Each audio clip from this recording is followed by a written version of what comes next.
তার কৃপাতেই সরতে হবে। রথযাত্রার সুন্দর ঘটনা আছে যে আমরা জানি, রথযাত্রা যারা করেছে ঘটনা, যে যখন সমুদ্রে তিনখানা কাঠ ভেসে তখন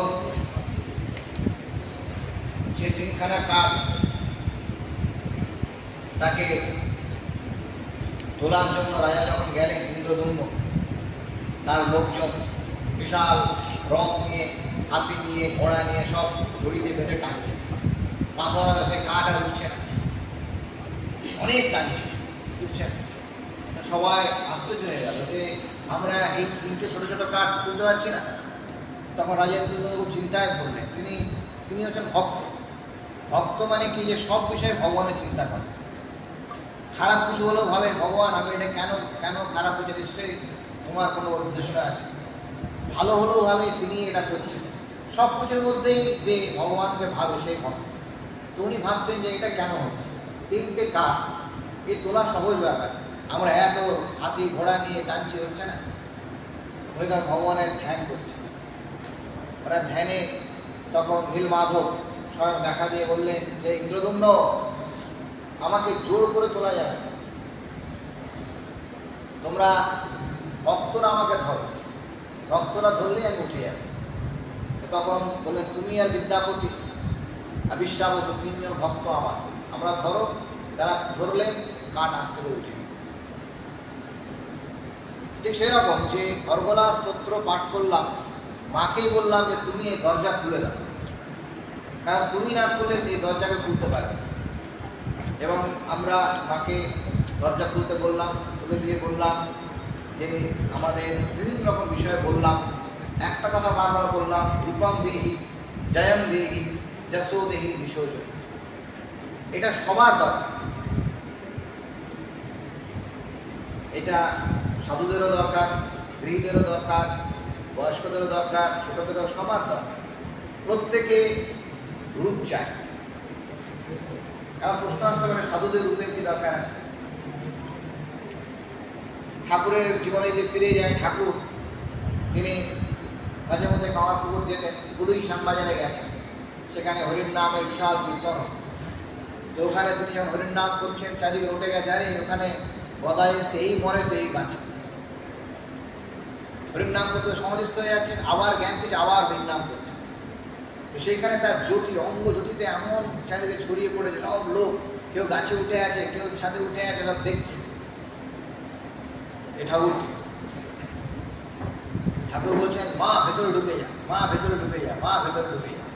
অর্থাৎ তিনি বলছেন সাধুদের ভেতরের জ্যোতি দরকার, ভেতরের রূপ দরকার, বাইরের রূপ কোনো দরকার নেই। সেই জন্য বাইরে যারা সাধারণ লোক তাদের রূপ দরকার আছে, কিন্তু সাধুদের জন্য যারা ঈশ্বরে সমর্পিত প্রাণ, তাদের জন্য তাদেরও রূপ দরকার আছে, ভেতরের রূপ দরকার আছে। জয়ম দিন, এই জয় প্রত্যেকের দরকার। আমরা সংসারে যুদ্ধ করছি, সংগ্রাম, বিভিন্ন জনের বিভিন্ন রকম বাধা, ভালো কাজে যত বেশি বাধা, এটা শাস্ত্র কথা। যত ভালো কাজ তত বাধা বেশি। এমনি আমরা খাবো দাবো, আনন্দ করবো, এই বাড়ি হয়েছে, গাড়ি হয়েছে, এটা একটা পার্ট গেল। কিন্তু আমি যদি একটা বিশাল কিছু করতে চাই, বিশাল বাধা। সবভাবে যদি করতে চাই আর ঈশ্বর লাভ করতে চাই, তা আরও বাধা।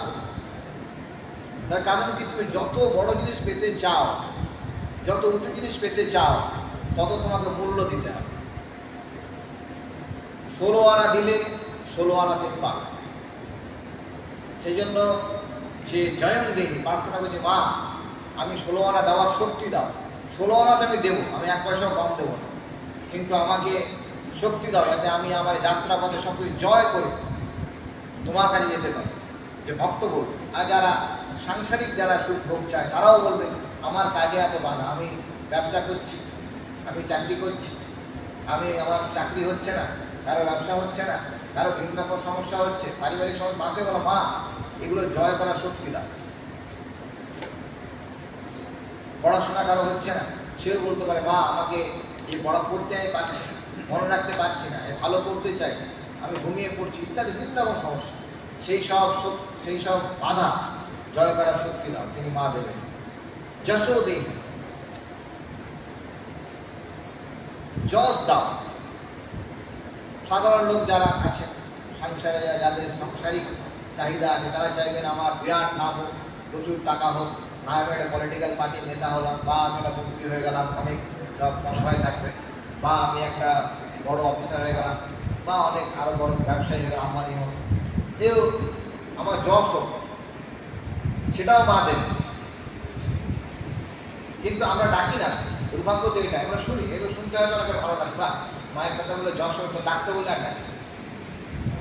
তুমি না ডাকলে, পরীক্ষার কাছে না লেখো, টিচার তো আর নম্বর দেবে না। পরীক্ষা হচ্ছে অঙ্ক পরীক্ষা, টিচার খাতা দিবে, তুমি খাতা খালি রেখে চলে নাম্বার দেবে?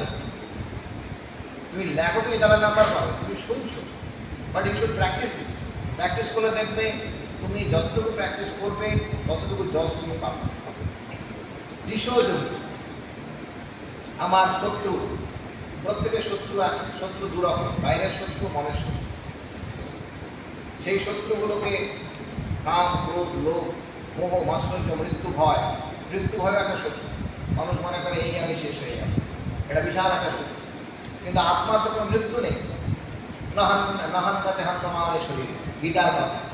যে দুর্ভাগ্যের বিষয় যে আমাদের মরার পর গীতা পাঠ হয়, যখন মরে যায় তারপরে পুরোহিত নিয়ে আসো যে গীতা পাঠ হবে, যখন আর শুনতে পাবে, আর যখন শুনতে পাবে তখন পাঠ করে তো লাভ হয়।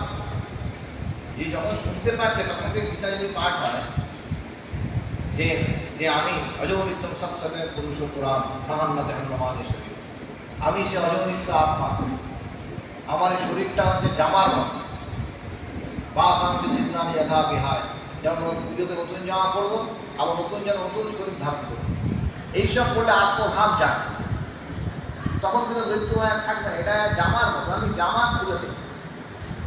অনেকের হয়তো বলে তাহলে কষ্ট যে হয় শরীর ছাড়, যেটা আপনার একটা যদি পেন হারিয়ে যায় তাও তো কষ্ট হয়। আপনি হাতে ধরে ঘড়ি পড়েন, ঘড়িটা যদি হারিয়ে যায় তাও কষ্ট হয়। তো সুতরাং শরীর জন্য তো কষ্ট হবে, যে শরীরটা আপনার একজনের বন্ধু, তো কষ্ট হোক না, কিন্তু আপনার তো শরীরটা নয়। এইটা দিনের মধ্যে শুনলে আপনার মৃত্যু হয়েও থাকবে। এই ঘড়ির কথা মনে পড়লো, রামকৃষ্ণের সঙ্গে একজন সাধু, তিনি ঘড়ির জন্য সাধু হয়েছে, তার নাম হচ্ছে ত্রিগুণাথ দামা। তাকে তার একটা সুন্দর ঘড়ি ছিল, তো তিনি মিত্র বংশের ছেলে, ও ধনী পরিবারের ভালো ঘড়ি, সে ঘড়ি হারিয়ে যাওয়াতে তার এমন হয়ে গেল, তার মাথা খারাপ হয়ে গেল। ঘড়ির কথা দিন রাত চিন্তা হচ্ছে, এত ভালো ঘড়ি আমার হারিয়ে গেল, মন এত খারাপ, ডিপ্রেশন। ঠাকুরের কাছে গেলেন, ঠাকুরের কাছে নতুন রাস্তা পেলেন। অর্থাৎ ঘড়ির থেকেও, অর্থাৎ কোনো বস্তু হারিয়ে যাওয়া থেকেও কিন্তু মানুষের মন ঈশ্বরমুখী হয়। সুতরাং এগুলো রূপাং দেহি, জয়ং দেহি, যশো দেহি, দিশোজ, এটা সবার প্রার্থনা করা দরকার। এই মন্ত্রটা, কর্কলা স্তোত্র রোজ পাঠ করা দরকার। এবং পাঠ করলে কিছু হয় কিনা পাঠ করে দেখে বলা দরকার। কোথায় বলে এগুলো পাঠ করে কিছু হবে? সাধারণ লোক বলবে এগুলো পাঠ করে কী হবে, আরে কিছু হবে কিনা তুমি 1 মাস পাঠ করো না,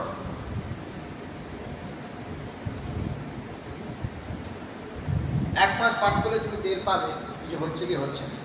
এখানে আরেকটা মন্ত্র আছে যেটা 25 নম্বর, তো এটা মহারাজ বেশ মজার সঙ্গে বলতেন, ভাজ্যাং মনোরমান দিক। এইটা সাধুদের বলতেন, যারা সাধু হতে চান তাদের বলতে হয় ভক্তি মনোরমান দিক। তো এইটা ভক্তি বলতে হয় তাদের, এই জায়গাটা তাদের চেঞ্জ করতে হয়। এটা আমরা অগরাস্তন্ত্র পাঠ করলাম, পাঠ করে এবার চণ্ডীতে আমরা প্রবেশ করব। চণ্ডীর যে চণ্ডী একটা অদ্ভুত গ্রন্থ এবং এটা জীবন্ত গ্রন্থ। এটা কিন্তু কোনো দেখতে এইরকম বই, কিন্তু এটার মধ্যে মা স্বয়ং এর মধ্যে বিরাজ করছে বহু ক্ষেত্রে, মানে অন্তত 1000 বার। এখানে যারা চণ্ডী পাঠ করেন, বেদান্তময় পাঠ করেন, আরও যারা পাঠ করেন দেখেছেন যে চণ্ডীর স্মরণ নিলে এমন কোনো সমস্যা নেই, মেটে না। এটা 48 বছর ধরে এখানে হচ্ছে, কিন্তু জানি না যে কতজন এখানে স্মরণ করে। এই কথাটা এখানে 48 বছর ধরে হচ্ছে যে চণ্ডীর স্মরণ নাও, চণ্ডীর স্মরণ নাও, মহামায়ার স্মরণ নাও, তাহলে তোমার বিপদ কাটবে। কিন্তু সবাই তার সেটা স্মরণ নেয় না। গতকাল মহাপুরুষ মহারাজের কথা পড়ছিলাম, তিনি বলছেন, একদিন বলছেন, মহারাজ এই সংসারে এত বিপদ কেন, এত অসঙ্গতি কেন, এত রকম ঝামেলা, এত কষ্ট কেন? বলে দেখো কেন, তার উত্তর আমি দিতে পারবো, তো কী করে তুমি বেরোবে তার উত্তর দিতে পারবে। কেন এত কষ্ট, কেন এত বিপদ, কেন এত রকম অশান্তি, তার উত্তর দিতে পারবে। কিন্তু কী করে তুমি তো পেরিয়ে যেতে পারবে তার উত্তর দিতে পারবে। সে তার উত্তর হলো যে তুমি তামপহি মহারাজ শরণম পরমেশ্বর, তুমি সেই মহামায়া স্মরণ নাও, ঈশ্বরের নাম জপ করো, ঈশ্বরের স্মরণ নাও, এবং এই জগতে যারা যত কিছু ভালো কাজ করেছে তারা স্বীকার করুক বা না করুক, তারা আমি বলবো তারা ঈশ্বরের নাম নিয়েই করেছে। ঈশ্বরের নাম মানে শুধুমাত্র কোন কতগুলো মূর্তি নয়। হয়তো বলতে পারে কি আইনস্টাইন ঈশ্বরের নাম নিয়েছে, বা আইজাক নিউটন তিনি নাম নিয়েছেন। তাদের জীবন পড়লে দেখা যায় তারা বলছেন যে এমন একটা শক্তি আছে, যেই শক্তির অপার, সেই শক্তির কয়েকটা কণা। নিউটনের কথা আছে যে আমি যে বিশাল জ্ঞানের সমুদ্র, সেই সমুদ্রের পাড়ে এসে কয়েকটা নুড়ি পাথর কুড়িয়েছিলাম। তারাও স্বীকার করেছে, তারা হয়তো দুর্গা তত্ত্ব তারা জানেন, তারা হয়তো কালী তত্ত্ব জানেন, কৃষ্ণ তত্ত্ব তারা জানেন, কিন্তু তারা জানেন যে মহান শক্তি, এই শক্তি সারা বিশ্বে কাজ করছে, এবং সেই শক্তির তার কোনো সীমা পরিসীমা নেই। সেই শক্তি কেউ কখনো পুরোটাই জানতে পারো, যতটা জানবে তাতেই তার হয়ে গেল। ঠাকুর বলেছেন সুরির দোকানে কত মদ আছে যাওয়া দোকানে আমার এক গ্লাস খেলে হয়ে। ঠিক সেরকম যে ওই শক্তির অল্প পেলেই আমাদের জীবন সার্থক হয়ে যায়। তো সেই জন্য সেই শক্তির আমরা অলগ্রাস্তন্ত্র পাঠের পর এখানে দেবী কবচ ইত্যাদি আছে। আমাদের এটা তো বিধিবদ্ধ চণ্ডীপাঠ হচ্ছে না, এটা চণ্ডী কত কথা আলোচনা হচ্ছে, মানে বিধিবদ্ধে যাচ্ছি না। দেবী কবচে মূল কথা যে আমাদের সমস্ত শরীর মায়ের কবচের মতো করে নিতে হবে। আর বাস্তবিক ক্ষেত্রেও তাই, যারা ধ্যান করে দেখতে পান প্রত্যেক অঙ্গে প্রত্যঙ্গে মা বিরাজ করছে। আমরা এটা ভুলে যাই বলেই কিন্তু যত সমস্যা। ধরো স্যার একটা অঙ্ক করিয়েছেন, অঙ্কটা আমি ভুলে গেলাম, অঙ্কটা জানি করিয়েছেন, ভুলে গেলাম বলে পরীক্ষার নাম্বার পেলাম। সুতরাং এগুলো আছে, এগুলো শুনি, কিন্তু কাজের সময় ভুলে যায় বলে আমাদের প্রত্যেককে মাথা থেকে পায়ের নখ পর্যন্ত সব জায়গায় মা সুরক্ষিত করে রেখেছে। এটা যে চিন্তা করে সব সময় তার শরীরে কোনো রকম কিছু অন্যদিন প্রবেশ করতে পারে না মা ছাড়া, এবং সে মাতৃময় হয়ে মাতৃতেই মা তার সত্তা মায়ের কাছে লয় হয়। এখানে একটা বলা আছে নবদুর্গার কথা। প্রথমা শৈলপুত্রী, দ্বিতীয়া ব্রহ্মচারিণী, তৃতীয়া চন্দ্রঘণ্টা, চতুর্থা পুষ্পাণ্ডা, পঞ্চম স্কন্দ মাতা, ষষ্ঠ কাত্যায়নী, সপ্তম কালরাত্রি, অষ্টম মহাগৌরী, নবম সিদ্ধিরাত্রি, আর দশম হচ্ছে নবম সিদ্ধিরাত্রি, নবদুর্গা। এখানটায় দেখা যায়, এটা যদি পর্যালোচনা করা যায় দেখা যাবে যে প্রথম শৈলপুত্রী, এটা সাধকের মনে প্রথম দিকে আমাদের মনটা থাকে পাথরের মতো শক্ত। শৈল মানে পাথর, শৈলপুত্র, সেখানে মা মহামায়া স্বয়ং এটা পাথরের মধ্যে বিরাজ করছেন, মন কোনো কাজ করছে। সাধনা করতে করতে করতে করতে ব্রহ্মচারিণী ভাব জেগে উঠবে। তখন আমরা নিয়ম পালন করব, সংযম পালন করব, খাওয়া দাওয়া সংযম করব, কথাবার্তা সংযম করব, করে ব্রহ্মচারিণী ভাব, ঈশ্বর চিন্তা করব, ব্রহ্মচারিণী ভাব আমাদের জেগে উঠবে। তারপর যত এগিয়ে যাব চন্দ্রঘণ্টা, ধ্যানের মধ্যে ঘণ্টা ধরে শুনতে পাবো, ধ্যানের মধ্যে বিভিন্ন ঈশ্বরের রূপ দর্শন করতে পারবো। তখন মায়ের চন্দ্রঘণ্টা রূপ আমাদের মধ্যে জেগে উঠেছে। তারপর পুষ্পাণ্ডা, পুষ্পাণ্ডা আমাদের মধ্যে যত খারাপ জিনিস সব তিনি নিঃশেষ করে দেন। একবার তিনি প্রবেশ করে গেলে তার কাম, ক্রোধ, লোভ, মোহ, মৃত্যু, ভয় যা কিছু আছে, পূর্ব সংস্কার সব তিনি নাশ করে দেবেন।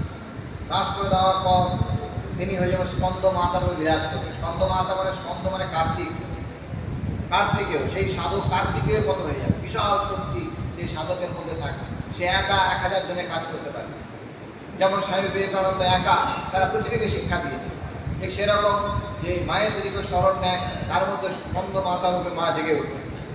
তারপর কাত্যায়নী, তারপর তিনি দুর্গার মতো কাত্যায়নী, মা দুর্গা, কাত্যায়ন ঋষির কন্যা কাত্যায়নী, মা দুর্গার আবির্ভাব তার মধ্যে হবে। তারপরে সাধনা এগিয়ে গেলে দেখবে রূপের বাইরে চলে যাবে। তখন দেখবে যে কালরাত্রি, ঘোর অন্ধকার, ঘোর অমানিসা, এটাকে শাস্ত্র মা কালীকে বলেছে। সেই কালী তার তত্ত্বকে ভেদ করতে পারে না, তিনি নিজে ভেদ না করে দেন। এবং তারও যদি সাধনা করতে থাকে, মায়ের কৃপা যদি হয়, তখন দেখবে যে কালোর পেছনে বিশাল জ্যোতির সাম্রাজ্য। আমাদের উঠলে সেটা পারাবার একটা গান আছে, সেখানে আছে চন্দ্র সূর্য সেখানে নাই, অস্ত হলো, চন্দ্র সূর্য অস্ত হয় না, সেটা অন্ধকার। সেই জ্যোতিষ সাম্রাজ্যে আমরা চলে যাব এবং তখন সেই সাধক সিদ্ধিদাত্রী তার কথাই ফাইনাল। যেমন ঠাকুর তিনি সেই জ্যোতিষ সাম্রাজ্য ভেদ করে তিনি সিদ্ধিদাত্রীতে পৌঁছে গেছেন।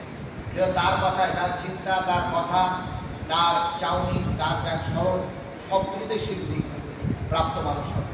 এই হলো আমাদের নবদুর্গার অন্তর্নিহিত অর্থ।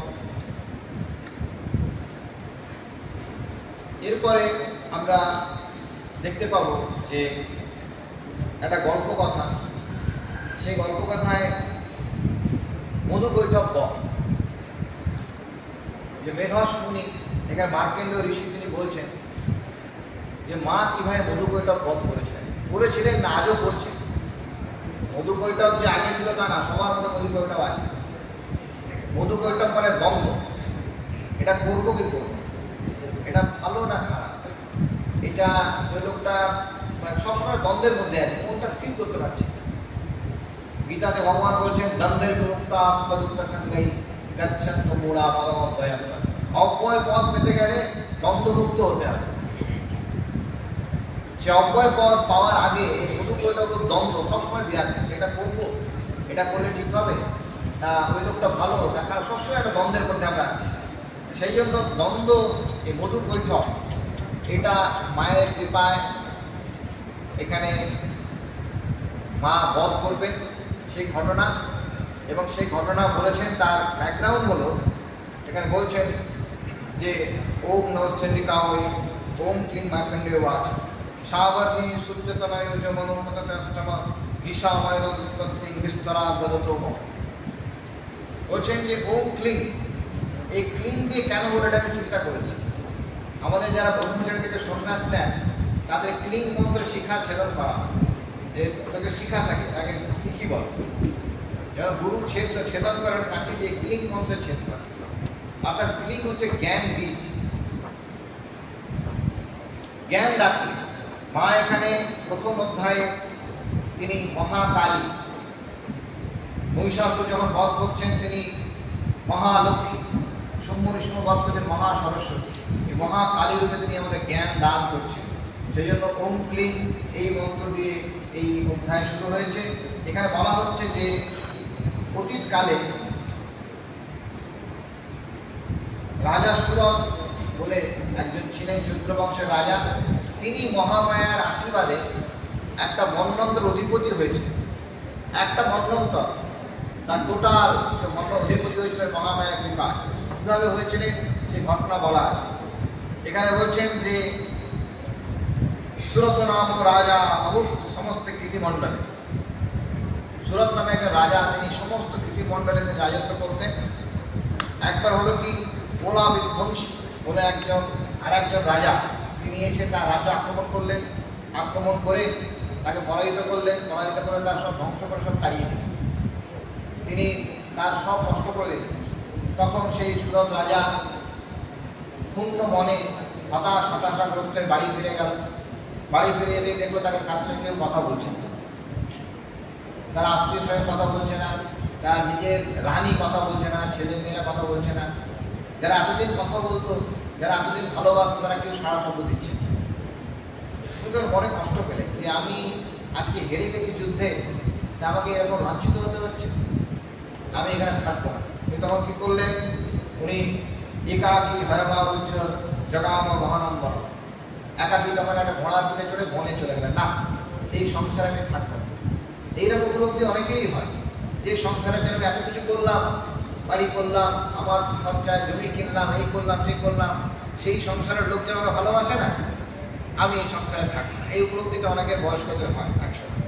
তো উনিও রাজা এতদিন যখন তার ক্ষমতা ছিল সবাই ভালোবাসত, এখন তার হেরে গেছে, তার স্ত্রী কথা বলছে না, ছেলে মেয়েরা পাত্র দিচ্ছে না, তার লোকজন কথা বলছে না, তিনি দুঃখ মনে চলে গেলেন।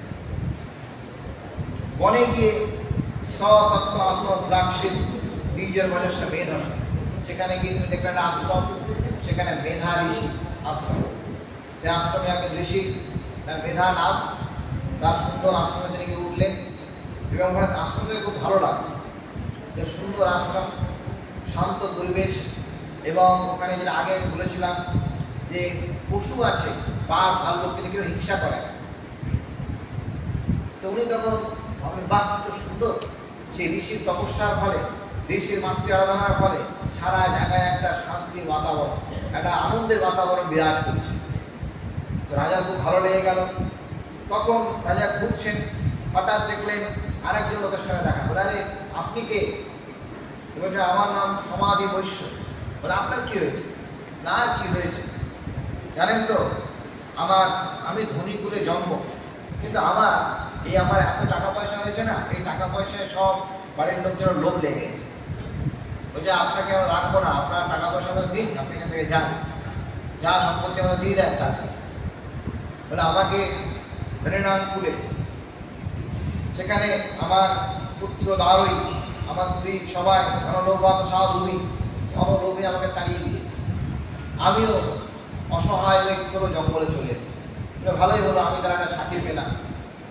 দুজনে আলোচনা করতে করতে তখন দেখলো দূরে গিয়ে একটা ঋষি বসে আছেন। ঋষির কাছে গিয়ে তারা প্রশ্ন করছে, ঋষির কাছে গেল, ততস্থ সহিত বিপ্রান্ত মুনি সমবস্থিত। এই ঋষির কাছে দুজনে গিয়ে তারা মুখের কথা বললেন, বলছেন যে ঋষি মুনি, আচ্ছা একটা প্রশ্ন আছে। বলে, যারা আমাদের তাড়ালো, যারা আমাদের ভালোবাসে না, এই বনে এসেও তাদের কথা চিন্তা হচ্ছে কেন?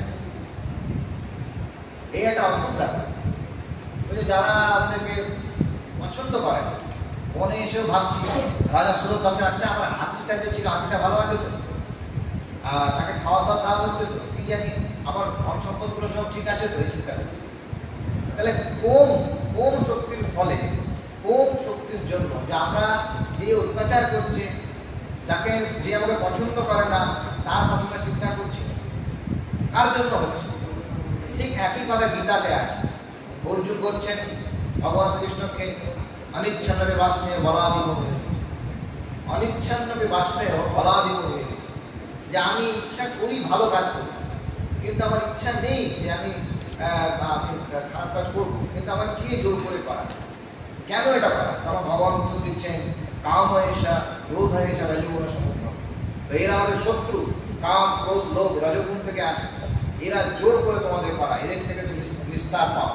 এই নিস্তার পাওয়ার জন্য তোমাকে তার স্মরণ নিতে হবে, কারণ তিনি সত্যগুণের আধার। সত্যগুণের আধারে স্মরণ না নিলে তুমি কিন্তু এদের হাত থেকে রেহাই পাবে না। এখানেও তাই, যে ওনারা বলছেন যে আমরা এখানে একাকি চলে এসেছি, কিন্তু আমরা আমাদের মন থেকে যারা তাদের প্রতি মমতা মায়া এখনো রয়ে যাচ্ছে, কেন থাকছে? তখন ঋষি বলছেন, তথাপি মমতাবর্তে মোহগত নিপাতিতা মহামায়া প্রভাবের সংসার দেখায়। এই মহামায়া সবাইকে এখানে তার মায়ার জালে আবদ্ধ করে রেখেছে। ঠাকুর বলছেন, তোমাদের মোটা মোটা গোপ, বড় বড় পেট, সবাই মহামায়ার জালে পড়ে আছে, ভেসে আছে সবাই। আমরা আমাদের সেই জাল থেকে বেরোতে পারছি। তখন বলছেন মহামায়া এমন জ্ঞানেরা বিচেতাং শ্রী দেবী ভগবতী ঈশা বলাদাকৃষ্ণ মহামায়া হয়েছে। যদি ইচ্ছা করে জ্ঞানীদেরও তিনি অবস্থা খারাপ করে নেন। এর একটা ঘটনা আছে, একবার দুর্বাসা মুনি, তার কথা তোমরা শুনেছ, সবাই অভিশাপ দিচ্ছে, যাকে পারত অভিশাপ দিচ্ছে। একবার অম্বরীশ রাজা অম্বরীশের কাছে গেছে, গিয়ে বলছে, অম্বরীশ আজকে সকালে আমরা দুজনে চলো একটু ভগবানের নাম করি, তারপরে সে খাওয়া দাওয়া করবো। তো অম্বরীশ করেন কি, তিনি ভগবানকে নিবেদন করে প্রসাদ খেয়ে ফেলেছেন। তোমার এতটা সাহস, আমি বললাম দুর্বাসা আমার কথা শুনলে না, তোমাকে চক্র দিয়ে এক্ষুনি কেটে ফেলছে। সেই চক্র ছেড়ে দিয়েছেন। তখন অম্বরীশ তখন ভগবান বিষ্ণুর স্মরণ নিয়েছেন, দুর্বাসা অভিশাপ দিয়েছেন যে তোমাকে মেরে ফেলবো। অম্বরীশ তখন বিষ্ণুর স্মরণ নিচ্ছেন, স্মরণ নিয়ে বলছেন যে প্রভু আমি তো কোনো অন্যায় করিনি, আপনাকে ডাকছি না, আপনি বাঁচান। তখন দেখলো হঠাৎ বিষ্ণুর হাত থেকে চক্র দুর্বাসাকে তাড়া করেছে। দুর্বাসা দৌড়াতে দৌড়াতে চারিদিকে দৌড়াচ্ছে, চক্র আর তাকে ছাড়ে না, গিয়ে গোলকধামে চলে গেছে বিষ্ণুর কাছে, যে প্রভু আমি ঋষি দুর্বাসা ব্রহ্মজ্ঞানী, আমাকে এই চক্র আপনি দিয়েছেন, তাড়া করছেন, আমি কি অপরাধ করলাম? বলে, দেখো তুমি আমার ভক্ত অম্বরীশকে তুমি অকারণ অভিশাপ দিয়েছো, তুমি এখন অম্বরীশের কাছে যাও, সে যদি ক্ষমা করে তাহলে তুমি বাঁচতে পারো। তখন আবার দৌড়ে দৌড়ে অম্বরীশের কাছে বলছে আমি ভুল করেছি, আমাকে ক্ষমা করে দিন, ছেড়ে দিন। তখন ভগবান কৃষ্ণকে আবার প্রার্থনা করেন অম্বরীশ যে প্রভু ক্ষমা করো, ক্ষমা করায় তোমার ধর্ম এই ক্ষমা করো, বলাতে তোমার চক্র আবার বিষ্ণুর হাতে চলে যায়। সুতরাং যে মহামায়া জ্ঞানেন অবিচেতাং সে দেবী ভগবতী হিসা, তিনি জ্ঞানীদেরও তিনি কিন্তু মোহগ্রস্ত করেন। এবং শুধু তাই না, এখানে বলছেন ঋষি শৈশা প্রসন্না বরদা নৃণাম ভগবতী মুক্তায়, তিনি যদি প্রসন্ন হন তাহলে মানুষ মুক্তি লাভ করে। শুধুমাত্র জগৎ থেকে না, যে কোনো কষ্ট দুঃখ যা যা মানুষের আছে, কার কত আছে আমি জানি না, তবে প্রত্যেকের বড় বড় লিস্ট আছে এটা আমি জানি। যত বড় বড় লিস্ট আছে এই বড় লিস্ট থেকে একমাত্র সেই লিস্টটাকে খালি করতে পারেন স্বয়ং মহামায়া। এবং এটা তিনি সাক্ষাৎ, কেউ যদি শান্ত মনে ভক্তির সঙ্গে প্রার্থনা করে মায়ের স্মরণ নেয়, মা সন্তানের জন্য করতে পারেন না এমন কোনো কাজ নেই। এই কথা তখন ঋষি বললেন, তখন রাজা বলছেন বাহ, কিন্তু বেশ শুনতে ভালো লাগছে, আরও কি কথা আছে বলুন, আরও আমি শুনতে চাই, মহামায়া আর কি লীলা আছে। লীলা তুমি শুনবে, তাহলে শোনো। ও প্রাচীনকালে মধু কবিতা বলে যে রসুল ছিল, একদম কাঠকালের মতো দেখুন, দুটো মানে আমাদের বাচ্চার পেন্ট তো এখন হার মেনে যাবে, বাচ্চার পেন্টে কালো হয়, তাও হার মেনে যাবে। যাই হোক, ওইরকম কালো দুটো রসুল, তারা চারিদিকে সব গন্ডগোল করে বেড়াচ্ছে। এলো কোথার থেকে? এলো তারা ভগবান বিষ্ণু, তিনি শুয়ে আছেন অনন্ত শয়নে জলের মধ্যে, সে ভগবান বিষ্ণুর কান থেকে অসুরগুলো জন্মেছে। আমাদের যখন কান থেকে ময়লা বেরোয়, সবচেয়ে আশ্চর্যের ব্যাপার, যত অসুর জন্মায় সব আমাদের ভেতর থেকে জন্মায়। এটা হলো একটা শিক্ষা, একটা গল্প, কিন্তু এটা দিয়ে ঋষি বলছে অসুর কিন্তু বাইরের থেকে আসে না, বাইরে ভাড়া পাওয়া যায় না, এই দুটো ওষুধ কিনে নিয়ে এলাম, এরকম ব্যাপার। তো ওইটা হচ্ছে আমাদের শরীর থেকে ওষুধ তৈরি হয়, সেই ওষুধই বাইরে রাখার ধারণ করে। আবার আমাদের ভ্রান্তি যখন কেটে যায় তখন দেখতে কই কিছু তো নেই। ধরো স্বপ্নে তুমি দেখছো এই আমি যাচ্ছি, কে আমাকে মারছে, তারপর আমি ওখানে হিমালয় চলে গেছি, কত কিছু দেখছি, এই চোখ খুলে কিছু নেই। ওষুধ ঠিক সেরকম তোমার থেকে তৈরি। যখন তোমার জ্ঞান হয়ে যায় মায়ের কি পায়, দেখো যে ওষুধ ওষুধ করে কিছু, সেই ওষুধ দুজন তারা বিশাল দাপিয়ে বেড়াচ্ছে এবং চারিদিকে কাউকে মানছে না। তো তাই সেই ওষুধগুলো ভাবছে যে আমরা ঘুরছি ঘুরছি, টাকা খিদে পেয়েছি, কি করবো, আমাদের কিছু খাওয়া দাওয়ার দরকার। আর ভগবান বিষ্ণু শুয়ে আছেন কারণ শরীরে, চারিদিকে জল, কত আর জল খাবে। আর মুশকিল সমুদ্রের জল নোনটা, বেশি খেলে সব সেল, যারা সায়েন্স জানে, বেশি নুন জল ঢুকলে, নুন যদি ঢোকে সেলের মধ্যে, সেল বড় হয়ে গিয়ে সেল ফেটে যাবে, শরীরটাই নষ্ট হয়ে যাবে। তো মহা মুশকিল করে যে কী করি, তো দেখলো ভগবান বিষ্ণুর নাভিপথে ব্রহ্মা বসে আছে। দেখলো বেশ সুন্দর সুন্দর চেহারা, বেশ ভালো গায়ের রং, মানে এই লোকটাকে খেলে কেমন, এই লোকটাকে যদি খাওয়া যায় তাহলে অনেক দিনের অভিলাষ পূর্ণ হবে। এত ভালো এই যে গায়ের রং, এত ভালো মাংস যদি খেতে পারে। এদিকে ব্রহ্মা তিনি কমণ্ডলে নিয়ে সৃষ্টির বীজ নিয়ে বসে আছেন। দেখলেন আরে বাবা, এই ওষুধদের এইসব প্ল্যানিং করছে, উনি তো ধ্যানে থাকেন, বুঝতে পেরেছেন। ওষুধরা মনে মনে ভাবছে যে প্ল্যানিং করছে, তা আমাকে খেয়ে ফেলবে, তা কি করি। তখন ব্রহ্মা বিষ্ণুকে জাগানোর চেষ্টা করছে যে প্রভু তুমি জাগো, আমাকে বাঁচাও।